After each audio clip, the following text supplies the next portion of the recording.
Mardi 28 juillet 2020, première destination le Togo avec le quotidien Liberté qui fait un focus sur le port autonome de Lomé où des opérateurs économiques accusent le tandem Moïse Akaya et Alakwe Massina de gestion militaire. Au Sénégal, les unes sont toujours embuées avec le décès de Babacar Touré. Avec le quotidien, témoignage unanime sur le fondateur du groupe Sud, un bond à terre. Déplore le journal qui propose quelques hommages. Celui du sommet extraordinaire de la CEDEAO qui s'est tenu hier, ses relations avec Seri Moutaka qui a dirigé la prière mortuaire et le président Macky Sall de dire qu'il aura été de tous les combats pour la liberté de la démocratie. Latif Coulibaly de renchérir, la couverture par Sud FM des élections de 96 a abouti à l'annulation d'une partie du scrutin à Dakar. Et de témoignages à l'endroit de l'illustre disparu, il est aussi question en manchette de Walf Quotidien. Anecdotes, portraits, BT tel quel, titre le journal, pendant que Sud Quotidien, après l'inhumation du PDG du groupe Sud Communication à Touba, écrit BT à jamais. Une autre actualité avec Vox Populi qui, lui, revient sur l'évolution de la Covid-19 à la veille de la Tabaski. Le Sénégal presque à 10 000 cas et 200 morts, se lamente le journal. Et sur le même sujet, là s'annonce que Macky Sall alloue 1 milliard aux écoles privées. Le quotidien lui offre sa une à Dramantou, directeur général du CIAO, qui, à propos de l'annulation de la 16e édition, dit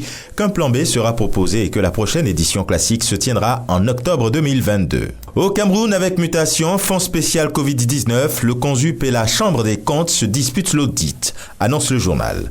Le jour, lui, semble vouloir révéler des confidences, celle de l'échange entre Tawamba et Dione Gouté au sujet du climat économique du pays. Info Matin d'écrire ce jour, Covid Business, Manaouda Malachi dos au mur. Éclaboussé par les dénonciations de l'honorable Jean-Michel Nintieux, le ministre de la Santé peine à justifier la gestion de milliards mis à sa disposition. Cap sur le Mali maintenant avec l'indicateur du renouveau qui titre sur une sortie de crise au Mali. Le sommet de la CEDEAO exige la démission des 31 députés contestés et des législatives partielles, indique le journal. Une actualité qui intéresse également Nouvel Horizon. Sommet extraordinaire de la CEDEAO hier, les chefs d'État exigent la démission immédiate des 31 députés dont l'élection est contestée, y compris le président du Parlement. Idem avec le quotidien numérique. Mali, le sommet de la CEDEAO exige la démission de 31 députés mal élus et la tenue d'élections partielles. En Côte d'Ivoire, l'actualité est la même avec Fraternité Matin, crise au Mali. La CEDEAO exige la démission des 31 députés mal élus et réclame le respect du cadre institutionnel et de la formation d'un gouvernement d'union nationale. Le Jour Plus, lui, évoquant le soutien à la candidature de Ouattara, dit qu'Ahmed Bakayoko tue toutes les rumeurs. Dans sa livraison du jour, le Nouveau Réveil écrit que plébiscité à 99,70%